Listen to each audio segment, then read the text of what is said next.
David, har du ikke lyst til at prøve at fortælle lidt om, altså hvor var du, altså da du ser mig, da du får øje på det her skaldede æg et eller andet sted? Hvor var Hvordan jeg du henne? mentalt var, eller Ja, hvordan hvor var du henne i dit liv? Altså, hvor stod du henne i forhold til sådan dig selv, og også i forhold til ditte og de ting, der ligesom foregik?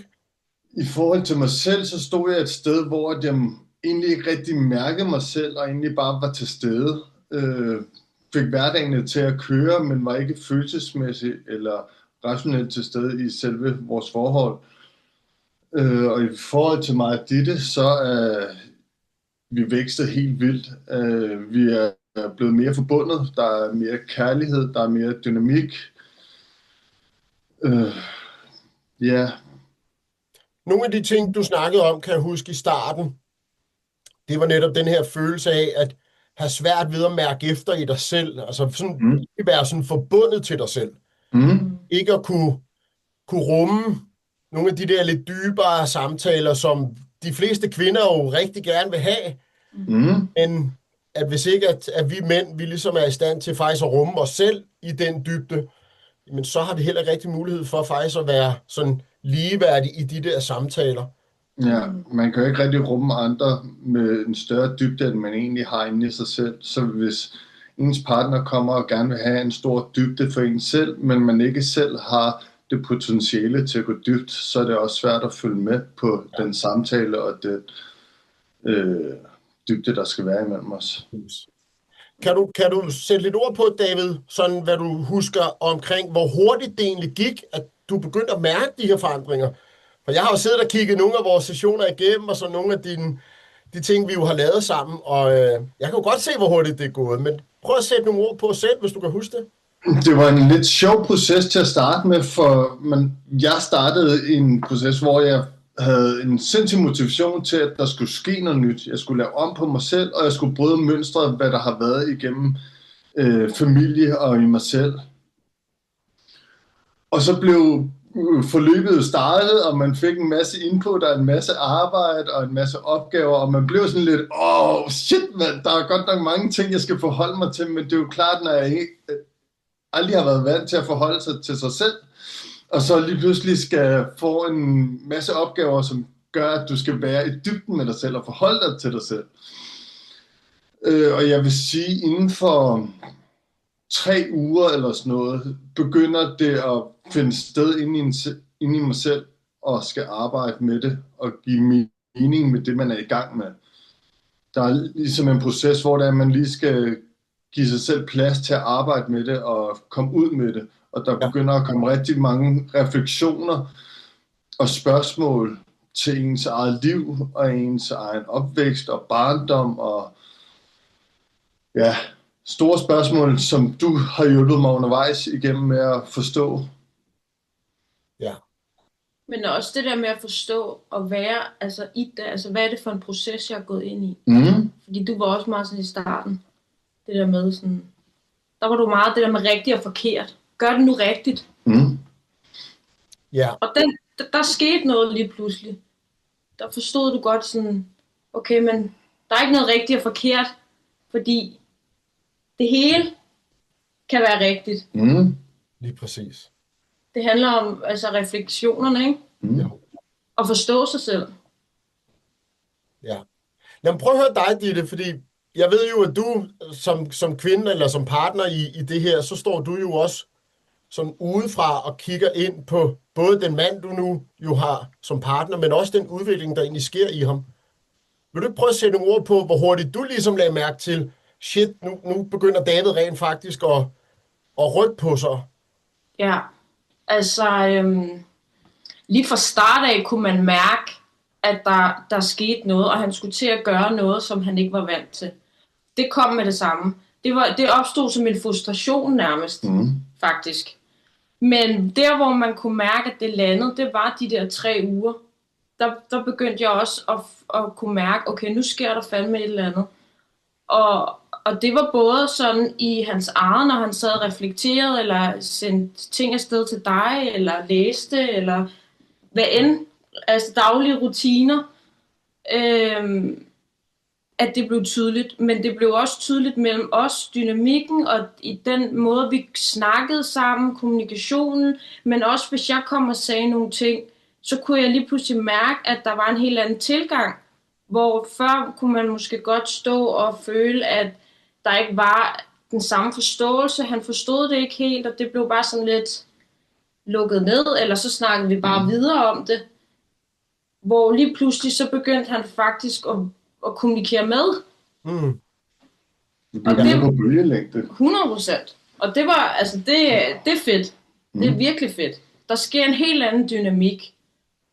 Så hvad oplever du, jeres parforhold består af i dag, Ditte? Hvordan oplever du, at David interagerer med dig og hviler i sig selv og alle de her ting? Der er meget mere dybde. Meget mere dybde. Men også altså ro og tryghed. Og den der følelse af, ikke at jeg har følt mig alene med David, men man kan godt komme til at føle sig alene, hvis det er, man forsøger at sætte ord på nogle ting, eller man forsøger at kommunikere noget, og den man så kommunikerer til ikke modtager det. Ja. Så kan man godt komme til at føle sig alene. Ja. Det gør jeg ikke. Det er næsten lige meget, hvad jeg kommer og siger. Så kommer der et eller andet modsvar. Om jeg så kan lide at høre det eller ej, det er så noget andet. Det er jo det der, når en mand begynder at stå lidt stærkere i sig selv, så er han også klar i spyttet ofte med at begynde at nogle grænser for sig selv. Ja. Ja, det er rigtigt, og så kan man jo sige, kan man lide det eller ej? Det kan man måske ikke i øjeblikket, men der opstår jo en anden respekt og kærlighed til hinanden. Netop fordi nu begynder vi at have en dialog, altså der er kommunikation imellem os, ikke? Ja, men det er også nogle helt andre snakke, vi har. Altså, Fortæl mig, hvad det er bare naturligt. Jamen, altså, for eksempel i går også, der sad vi også og snakkede om det der med sådan, altså, den der mand-kvinde-rolle, og det feminine og det maskuline, og hvad er det egentlig?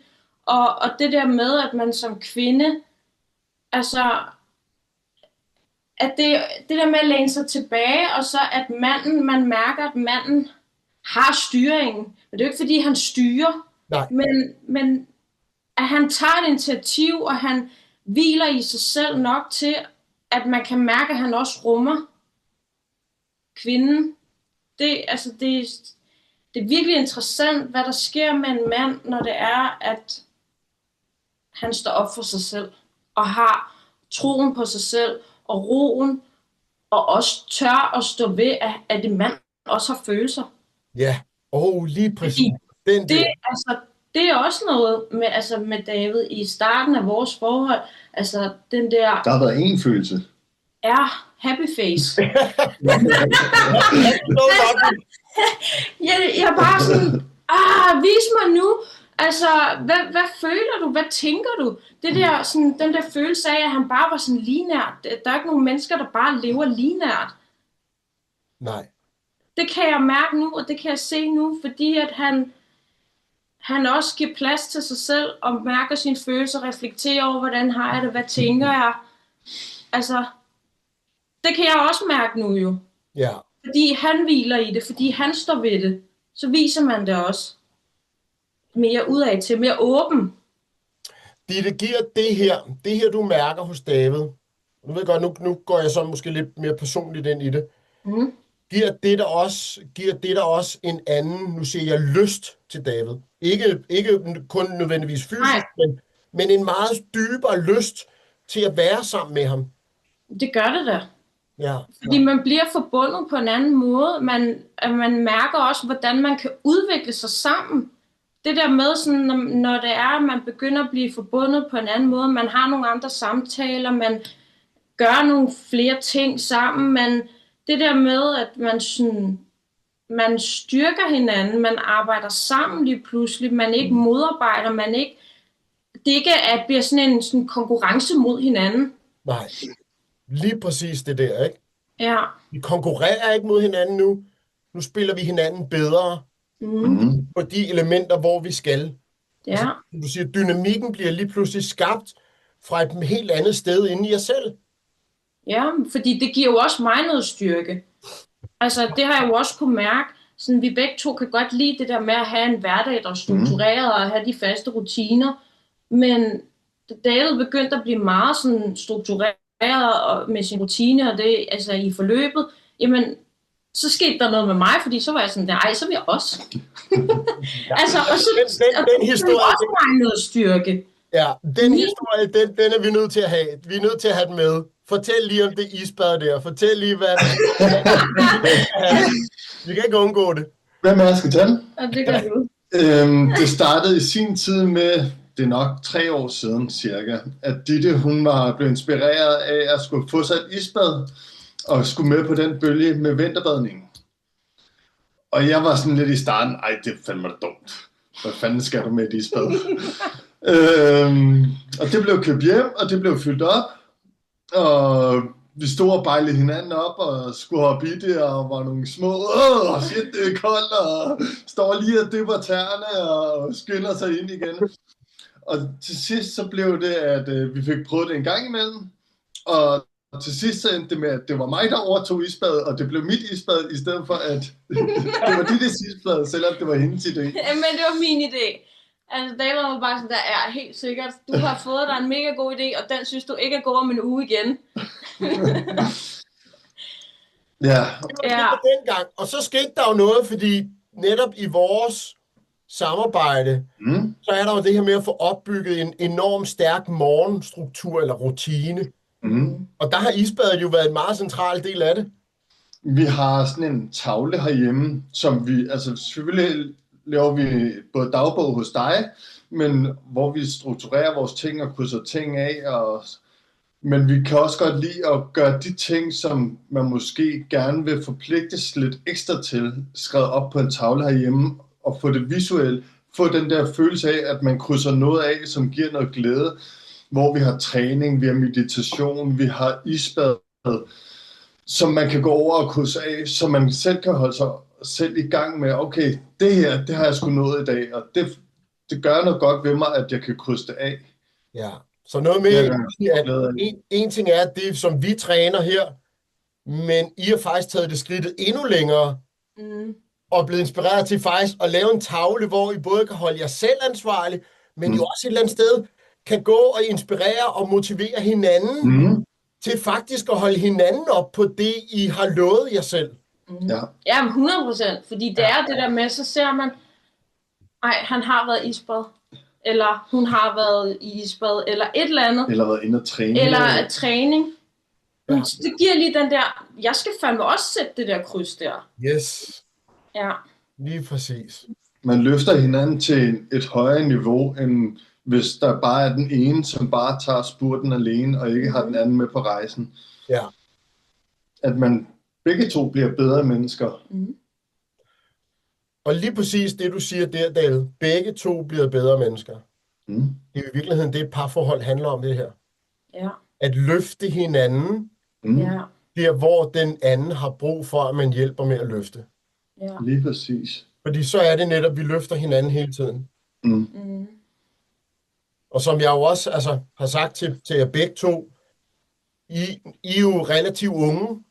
I er jo lige i slut 20'erne. I er her allerede. Altså, I kommer jo til at have en kæmpe fordel i forhold til mange af dem, som jeg jo ellers sidder med, som er måske 15-20 år ældre end jer, som har lavet en masse skade i deres liv, og oftest jo også har kommet til at gøre en skade på deres børn, fordi de har haft de ting med sig, som de nu har.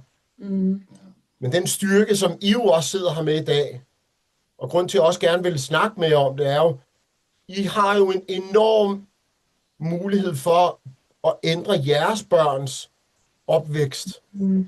For jeg kender jo jer begge to, jeg ved jo også godt, hvor I kommer fra.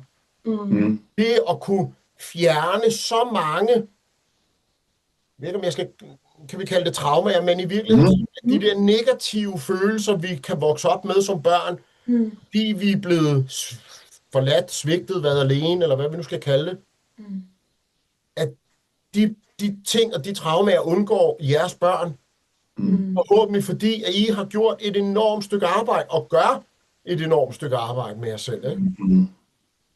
Ja, men det er også noget, vi har snakket om. Og det er jo også noget, jeg synes, der er fedt, når jeg har været i terapiforløb, eller har været til indre barnterapi, og når jeg kom hjem og fortalt nogle ting, altså sådan det der med, at jeg godt har kunne mærke, at David han måske har været sådan lidt, ja, det er godt med dig, sådan lidt hokus pokus-agtigt, men det er jo ikke mere hokus pokus-agtigt, end at det barn, jeg engang var, det er jeg stadig. Jeg er bare blevet ældre. Ja. Så det er det der med, at man i sit voksne liv nogle gange står og har nogle følelser, eller reagerer på nogle måder, som man ikke kan placere. Man kan ikke forstå, hvorfor har jeg det sådan her, når der ikke er noget sådan lige foran mig, som giver mig det. Ja. Så det der med at finde ud af, at jamen, det hænger højst tænkeligt sammen med barndommen, og nogle ting, du har med fra barndommen af. Men det gør bare lige pludselig, at man kan placere det, men også jo mere man lærer sig selv at kende, så kan man også navigere i det. Ja. Altså det der med, at jamen, jeg er det barn, jeg engang var, det er jeg stadig, jeg er bare år ældre. Kroppen er bare blevet ældre. Ja. Egentlig er vi jo stadigvæk de børn, vi er inde i, ikke? Ja. Ja. Du er kommet med en masse... Hvad siger du? Og de der er jo kommet med en masse information fra hendes terapitimer, hvor det er, at jeg måske, som hun også selv siger, ikke har kunne forstå dybden i det, hun er kommet med. Men i forhold til det, som du har givet mig, men også lige så meget med de opgaver og de materiale og bøger, som jeg har gået igennem, har givet en kæmpe forståelse for både mig selv og min partner. Og hvordan faktisk også mine forældre, altså det er mig selv, min partner og mine forældre, som giver en forståelse af det hele. Ja. Og giver meget mere mening med det, de der er kommet i sit terapiforløb, som jeg kan forstå nu. Ja. Men det er også... Tror du, det er en af grundene til, tror I, det er også en af grundene til, at de samtaler, I nu har, at de faktisk er blevet så meget dybere? Altså, David, du er gået igennem de her processer, og vi har jo været nogle bøger igennem efterhånden, og vi har talt en masse om det. Ja, det har været med til at give dig den indsigt, som gør, at når Ditte kommer med de her ting, at du faktisk forstår, altså du er med på det. Ja, helt sikkert. Ja. Men også, du kommer også selv og siger nogle ting nogle gange, ikke? Sådan, og det er også det, vi har snakket om. Det der med, at vi begge to får den forståelse, som du også sagde før, det der med, den dag vi så selv skal sætte børn til verden. Altså, at vi begge to har den forståelse og den viden om os selv, men også sådan generelt, fordi det er jo ikke kun David og jeg, det er jo sådan, det er for alle mennesker. Præcis. Men du kommer også selv og siger nogle ting nogle gange. Også hvor du sådan drager altså perspektiv til både dit eget liv, men også ting, du kan se, jeg er kommet og fortalt. Det giver bare nogle helt andre refleksioner. Ja. Og en forståelse for hinanden. Altså, vi lærer hinanden at kende på en helt anden måde. Ja, meget dybere. Ja. Ja.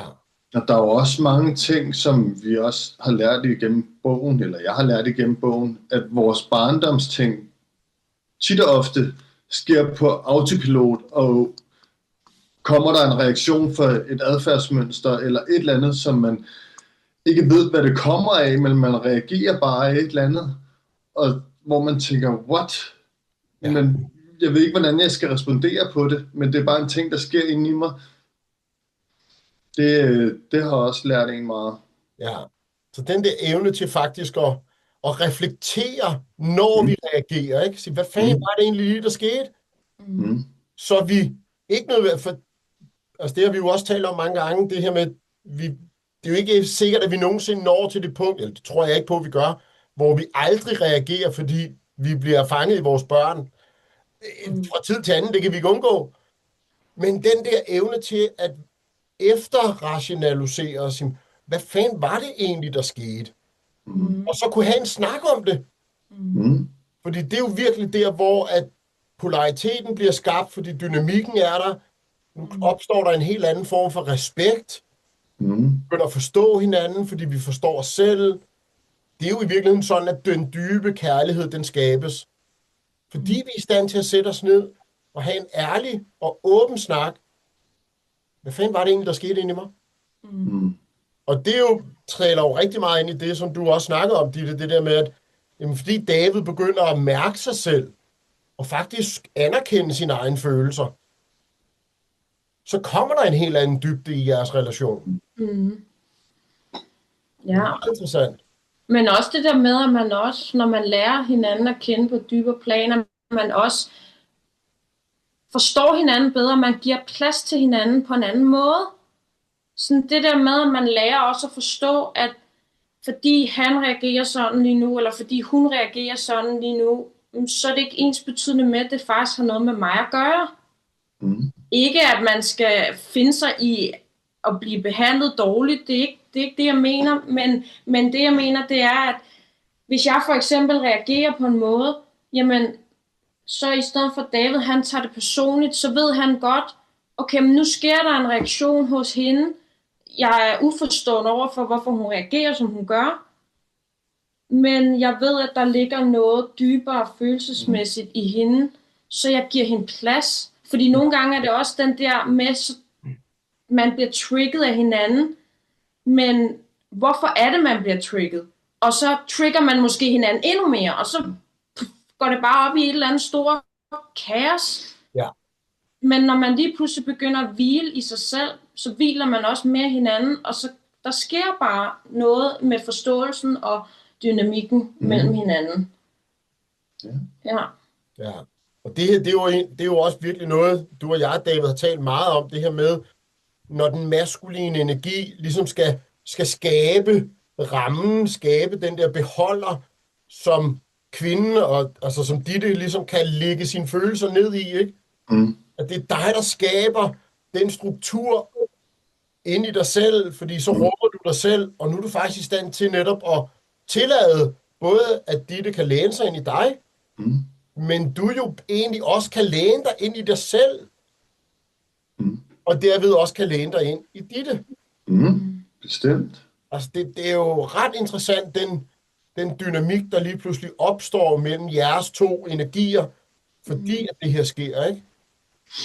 Jo. Og vi har jo også kunnet mærke i forhold til dynamikker imellem os, at jeg har kunnet tage rollen bedre i den maskuline energi, og Ditte har kunnet læne sig ind i sin feminine energi. Ja. Og det har skabt en bedre dynamik i vores forhold, at hun er kommet tilbage i sin feminine energi, og jeg er trådt ind i min maskuline energi. Og vi har fundet vores rigtige roller. Ja. Kan I ikke prøve at give mig et eksempel på, hvordan det udspiller sig?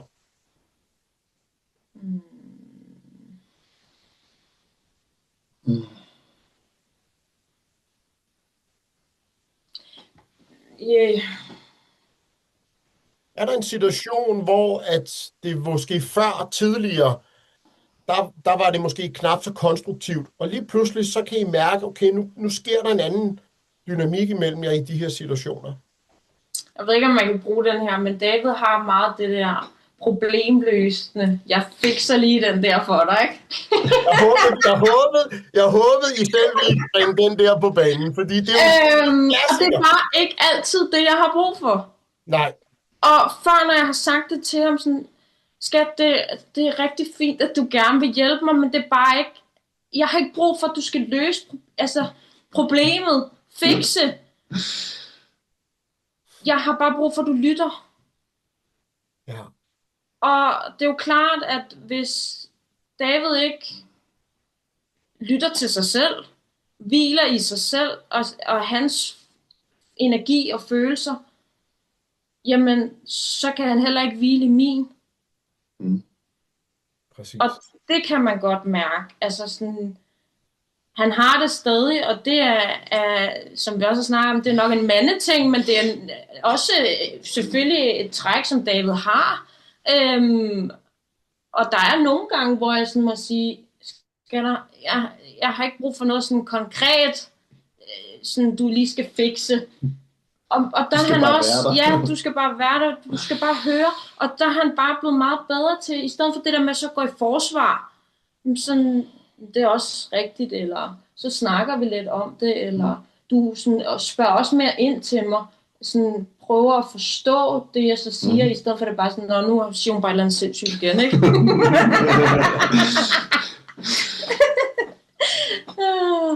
Ja. Så Ja. det er en langt større rummelighed. 100%. Og det er jo det, der sker, når en mand træder ind i en moden maskulin energi. Det er jo præcis det, der sker.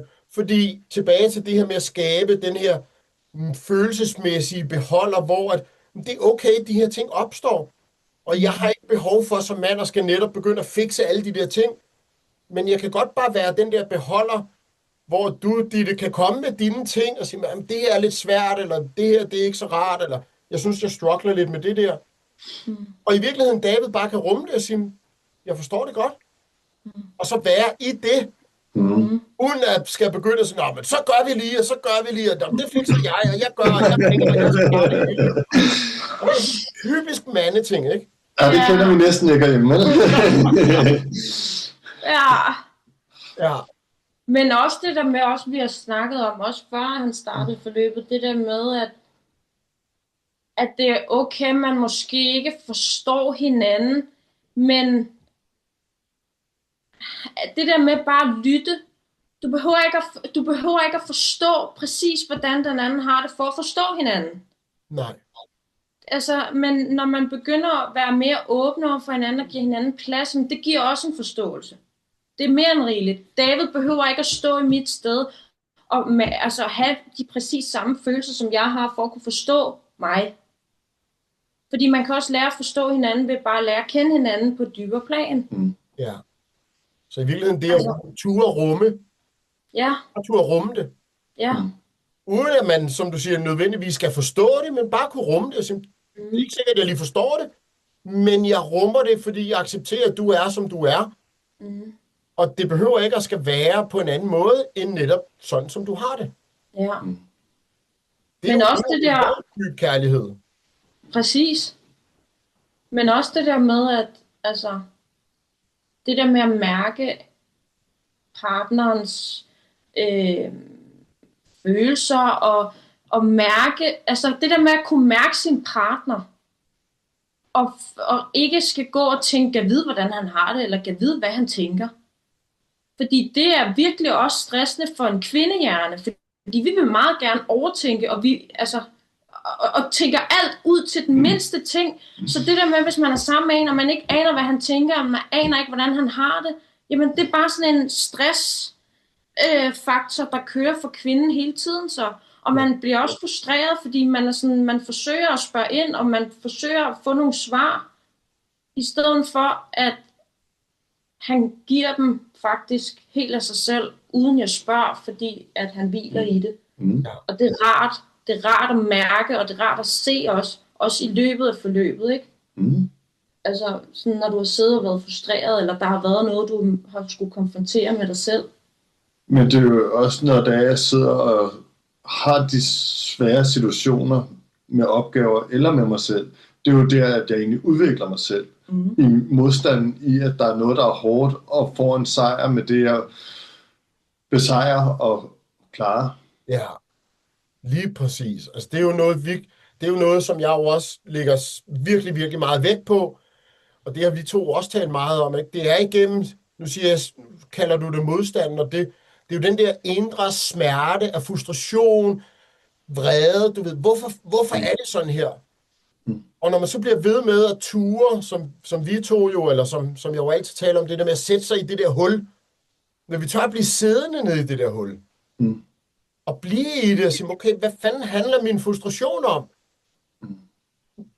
Så er det jo netop der, hvor du bare udvikler dig enormt meget som menneske og som mand, ikke? Fordi du flygter lige pludselig ikke fra dig selv. Nu bliver du faktisk i det og arbejder med det, ikke? Og jeg kan jo godt huske der i starten, hvor du også var sådan helt... Indtil du lige fik knækket koden, ikke? Og så sagde det, bum, så røg du også bare afsted, ikke? Jo. Og det er så tit. Men det er også en super fed følelse at være eller se tilbage på frustrationen, og så se på den anden side, når man står på den anden kant, at kigge tilbage på den sti, man har gået, og den udvikling, man har lavet. Det har helt sikkert givet en masse. Der bygger vi jo virkelig både altså selvtillid og selvværd her, ikke? Mm. Fordi hvor mange mænd, og det har du også gjort i mange år af dit liv, ved jeg, ikke? Det der med at afskære sig selv fra følelserne, det er jo en flugt. Mm. Fordi man kan ikke håndtere dem. Man synes måske, det er ubehageligt, og man har aldrig måske lært egentlig at håndtere det. Og lige pludselig at kan stå tilbage og se den, som du siger, sti, man har gået på, og faktisk se, hvordan man som mand bare har udviklet sig skridt for skridt for skridt. Jeg kan jo huske, da jeg startede med at lave det her for mig selv, den enorme glæde, den der stolthed. Jeg kan huske, jeg har, og jeg får dem jo stadigvæk, men når man ligesom siger, den var hård, den der. Shit, det har været 2 virkelig modbydelige uger, men nu står jeg på den anden side. Og det er jo, altså, det er jo den største glæde, synes jeg, man kan have som mand, ikke? Jo. At man har gået i krig med sig selv. Man har ikke været bange for at møde de der dæmoner, man slås med. Og når man så har fået lortet slået ihjel, og man står på den anden side, så ved man bare, okay, hvis jeg nogensinde møder det her en gang til, så klarer jeg det sådan her, fordi jeg ved, jeg kan. Ja. Og der kommer en kæmpe lettelse ind i en. Ja. En sten, der jo ligesom bliver taget fra ens bryst, for hver gang man tager et af trinene. Ja. Men også i processen, ikke? Sådan, hvor jeg er kommet og sagt et eller andet, jeg har kunne mærke, du har rykket dig vildt meget på, eller udviklet dig.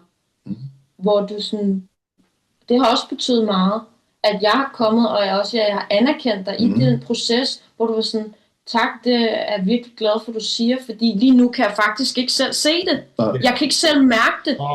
Lige nu føler jeg faktisk bare, at jeg er her. Og jeg ved ikke, hvad fanden det er, jeg selv laver. Ja. Men så lige pludselig, og sådan er det jo for alle mennesker, at når man er i en proces, så kan man godt mærke den der, at man ikke føler, der sker noget. Og så lige pludselig går det op for en, wow, okay, sidst jeg stod i sådan en situation, der gjorde jeg noget helt andet, end jeg gør nu. Ja. Så kan man se det, men når man er i det, er det også fedt at have en partner på sidelinjen, der kommer og anerkender en og siger, jeg kan virkelig mærke, der sker noget. Jeg kan virkelig se, at du rykker dig, eller at du gør noget andet, og fordi det, du også givet udtryk for, har været virkelig dejligt. Det har virkelig været dejligt at få den støtte og den support for dig. Altså, det har virkelig også været godt. Og det giver også noget til fordi det er jo ikke noget, det som vi arbejder med her, det er jo ikke noget håndgribeligt med, at du kan se, at du kommer videre i en eller anden proces fysisk. Nej. Det er jo de indre ting, som du ikke kan se, du arbejder med. Men at der lige pludselig kommer et kæmpe skridt, hvor Ditte, hun kan i talesætte det og sige, hold da op. Eller jeg selv kan sige, hold da op. Ja, for det er noget, der kommer løbende. Ja. Og det er jo sådan, det er, når vi netop arbejder med os selv, altså i de indre systemer. Fordi det er jo netop i mørket, vi arbejder. Det er de mørke følelser, det er de mørke tanker, det er i sorgen, det er i smerten, alle de der ting. Og vi ser jo ikke, nu siger jeg lyset, af det vi har lavet, før vi står i lyset på den anden side. Netop som du siger, David, altså, det er jo ikke ligesom, som jeg vil gerne tage 5 kilo. Det er meget målbart, fordi vi kan stille os på vægten hele tiden. Siger vi har tabt os, ikke? Jo. Men her, der er det sådan, jeg vil gerne tage mig 5 kilo, men du ved det ikke før, at vi egentlig er forbi de 5 kilo, og du så står der og tænker, Gud for helvede, nu kan jeg sgu da lige pludselig, du ved, livremmen i bukserne kommer længere ind, men jeg var ikke klar over det, for jeg har ikke stået på en vægt. Og det er jo det, der er så interessant, når man også arbejder med sig selv på den her måde. Men også det, tror jeg, der gør, at det netop bliver meget hårdere, fordi de fleste mennesker, vi kan jo godt lide, når det er målbart. Så kan vi forholde os til det, ikke? Og noget af det, som jeg jo elsker, at I selv også bringer på banen, det er jo, en ting er, at jeg har hjulpet dig, David, og indirekte jo begge to med netop at skabe noget struktur, og hvordan lever man sådan de 24 timer i døgnet. Men at I jo så faktisk tager det skridtet videre. Og siger, vi laver sgu vores tavle. Du ved, nu laver vi det, som vi faktisk gerne vil. Ud over de andre ting. Fordi så bliver det meget, meget konkret og meget målbart. Ja. Og så falder nervesystemet til ro. Vi begynder at fjerne en masse stress. Når vi ikke er stresset, så taler vi sjovt nok også bedre sammen. Altså, så selvom at det sådan måske ikke ligner, at det hænger sammen, så hænger det sindssygt meget sammen. Fordi vi går ikke og har alle de der stresstanker om, nu nåede jeg ikke det, eller nu gjorde jeg ikke, og det er også irriterende, og nu er jeg bagud, fordi nu fik jeg ikke trænet de dage, eller et eller andet. Ikke? Men vi fjerner alt det der stress løbende hver dag, som gør, at når I så er sammen, så er alle de der frustrationer, de er der jo ikke. Nej. Så der er plads til at tage de følelsesmæssige ting, der dukker op. Fordi man ikke i forvejen er fyldt op. Ja. Det er så interessant.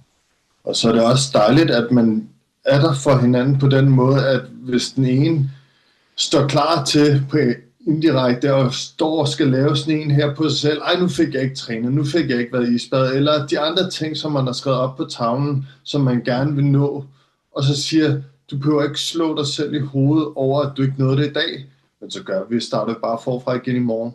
Ja, præcis. Men også fordi vi også, altså sådan, det er jo ikke fordi vi gør alting sammen, og det er jo ikke fordi vi har den helt samme rutine, eller de helt samme ting. Vi har jo også hver vores ting, men så har vi også nogle ting sådan fælles på det daglige, vi gerne vil nå.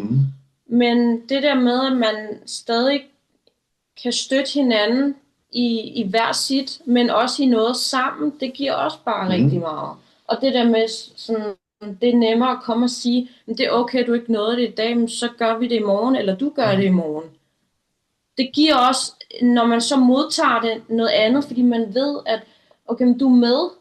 Du kommer ikke bare nu her og siger, fordi det er nemmere, altid nemmere på den anden side at sige, det når du bare i morgen, eller det skal nok gå.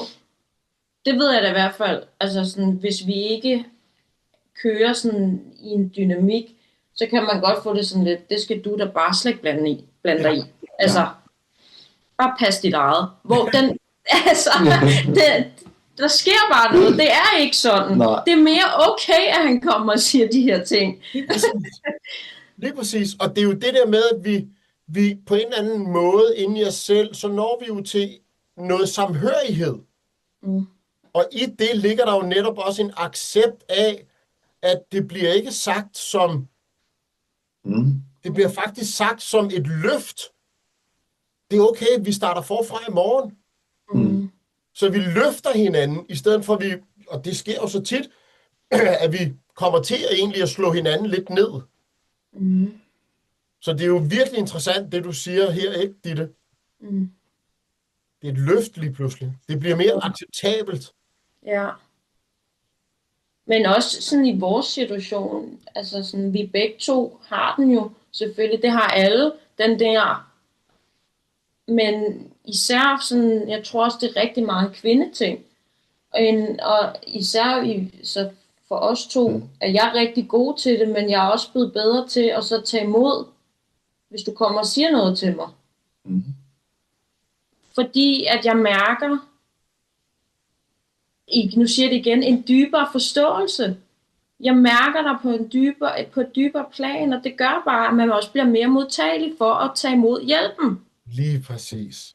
Og det er det der med, så læner jeg mig tilbage i min feminine energi, frem for at jeg også sådan skal være, ikke maskulin, men det bliver man jo. Man bliver jo sådan lidt mere, man skal stå op for sig selv, og man skal overleve. Ja. Men det behøver jeg ikke på samme måde. Nej. Du går ikke i forsvar. Nej. Du kan slappe af. Og det at gå i forsvar for en kvinde er netop en maskulin handling. Ja. Og den afmonterer David, fordi at han møder dig på et helt andet plan nu. Ja. Så det er ikke nødvendigt for dig at gøre det mere. Nej. Fordi du ved, at det faktisk ikke bliver sagt som en irettesættelse. Men det bliver faktisk sagt som en løftestang, ikke? Hvordan synes, hvis vi nu skulle prøve om, altså nu er der jo forhåbentlig en masse mennesker, der ser den her. Hvad vil jeres råd, hvis I skulle give et råd til nogen, der sidder og ser det her, enten par eller en mand eller kvinde, som kæmper i sit parforhold? Hvad vil jeres bedste råd til dem være om at gå ind i sådan en proces som det her?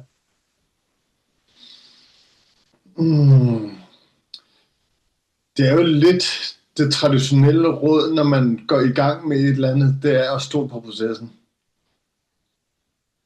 Fordi at i starten vil det være hårdt, og det vil være, eller du vil være fortvivlet, men igen, når du så har gået den sti og følger dine råd, og følger de samtaler, man kommer til at have med dig, så vil det hele komme til at give meget mere mening, når du er gået et stykke af vejen.